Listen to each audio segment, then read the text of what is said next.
Hello, everybody.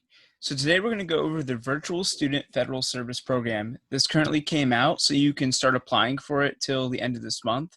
I briefly went over this in another video, but I want to touch on a little more just so you guys kind of understand how it works. So here's a little timeline of stuff that you can see down here. So right now, the mentors, they submit their projects from these federal agencies from July 1st to 31st. Students that are currently enrolled, part-time, full-time, or going to be, can apply to these different internships on USA Jobs. During August 1st and the 31st time period, the mentors will then select the students, and then in September, the projects will begin. I'm going to go a little bit more into this in the About section.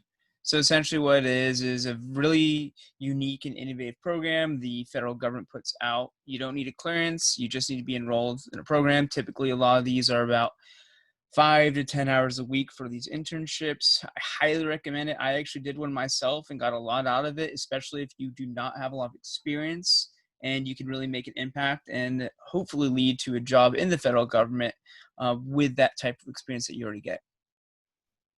So this just talks about a little bit more how it works, kind of what I went over.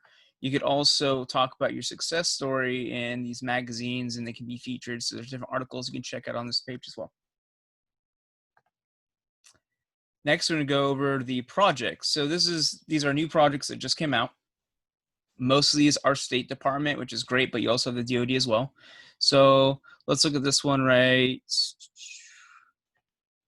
here, USAID, seeking fresh ideas and forward thinkers to revitalize the Global Acquisition Assistance Lab. So this is kind of just a description that you're going to get from it and the job number for it as well. So you see these throughout the page. You can save these projects here, check them out. You can also look at previous year's projects. This kind of talks about it a little bit in the description. And then these are some of your competencies you need. And then this is how many people that are going to be in that project. Now, with that said, they could put that, but if there's enough candidates, they may extend that and allow more. That's actually what happened to me in my own project. So don't get discouraged if you see a few people. Apply to, the 3 that you can, write your statements, whatever you need to do. Let's see, this one is bring diplomacy to South Florida, Puerto Rico, and U.S. Virgin Islands. Another good one. Same thing, talks about it a little bit here. You can save it. It says 3 people, and there's cultural diplomacy, data analysis, data visualization, very great stuff. And you'll see here EPA, USCG, NIST, GSA. So a lot of different agencies out there that are participating in this. So let's go to the projects a little bit more. So this one right here, advancing innovative diplomatic initiatives for the Office of the U.S. Consul General Hamburg. So project title right there, project summary, the country. This doesn't mean you're going to go there, it's all virtual, but it does describe this a little bit more in detail.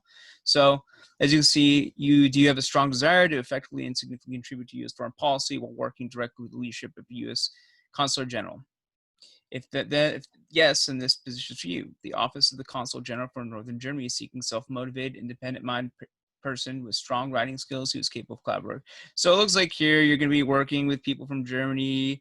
You can learn how to effectively trade and counter U.S. geopolitical competitors, work with the office directly, and all this is virtual and it's great. 5 to 10 hours a week is typically you can see. Here's some of the skills required: analytical writing, research, storytelling. So you don't really need to be super technical for this, just be a good writer for some of these, but you got to look. Next, let's go to the data analytics and visualization enhancements for information technology, Splunk. So this one's going to require data analytics skills. We are working on building out data analytics and visualization capabilities. This is also for State Department, number of interns 4, different skills. So the goal of this project is to turn computer logs from boring words or zeros and ones into fabulous graphical charts and graphs. We make data interesting again. This may be for someone that is in a more technical field, analytical field, and you're basically going to essentially build this out. Help the Army develop conceptual models of cyberspace. Here we go right here. So using open source information, academic journals, develop theories and turn them into working models that describe cyberspace. Project description. This one has a lot of different skills you need as well. Research, design thinking, data visualization. And let's go to our last one right here. Military organizational researcher. Conduct open source and research to identify military organizations and individuals that lead those organizations in the UAE.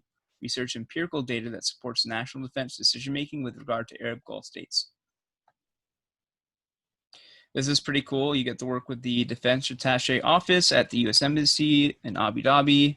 It's really cool to put on your resume. So if that's something that interests you, I definitely recommend looking at this to apply. There's a lot of really cool jobs out there on this site.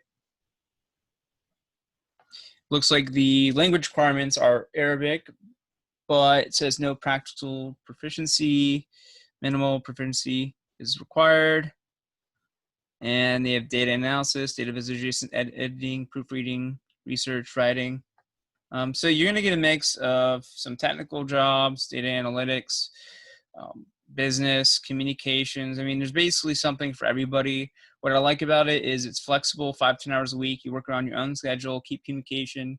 What I did is you do an email every other week, following up, deliver a project or report. And so there's kind of a lot you can do with this.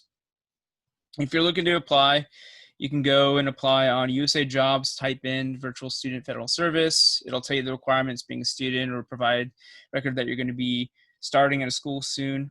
Once you do that, you'll write a statement and you'll submit some documents. You apply to your top 3 and you're set at that point. And then you'll find out in August what you got brought into. There is a potential for you to be selected for multiple internships, so you can take the best one and decide for yourself. So you may want to wait a little bit before you accept your first one. If you have any further questions, feel free to reach out to me and I can answer them.